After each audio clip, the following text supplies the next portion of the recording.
শুটকি দিয়ে পুঁই শাকের বিচির রান্না।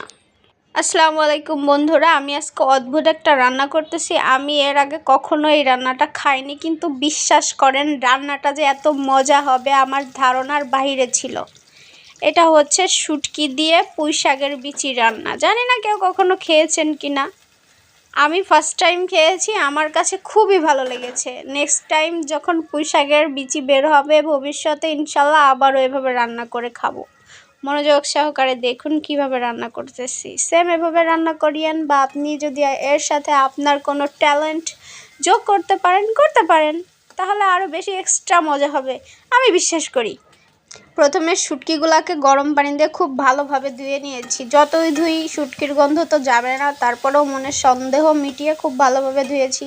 পেঁয়াজ রসুন ভেজে তার ভিতর শুটকি দিয়েও কতক্ষণ ভেজেছি। তারপর বাটা মশলা, পেঁয়াজ বাটা, আদা বাটা, রসুন বাটা, টমেটো কুচি দিয়ে আমি শুটকিটাকে আরও ভালো করে ভেজে নিয়েছি। যতক্ষণ ভাজতে পেরেছি ভাই, শুধু ভেজেছি আর ভেজেছি, কারণ শুটকির গন্ধটা নাকে আসেই।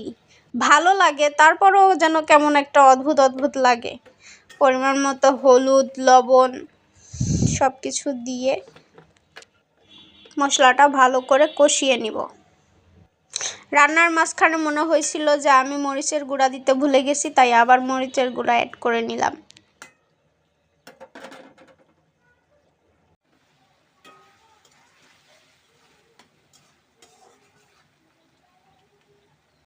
মশলা ভালো মতো কষানো হয়ে গেছে, এর ভিতরে আলুগুলা দিয়ে একটু আলুগুলাকে কষিয়ে নিব।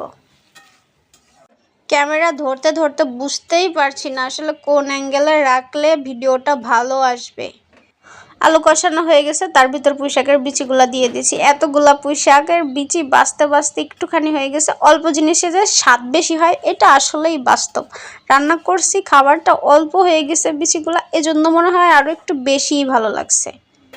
তারপর নেড়ে চেড়ে ভাজে কষিয়ে নামিয়ে নিয়েছি। বাস, বিচিগুলো আগে সিদ্ধ করে নিয়েছিলাম, আমি আপনাদেরকে দেখাতে ভুলে গিয়েছি। কেমন হয়েছে কমেন্ট করে জানাবেন। ওকে, ধন্যবাদ।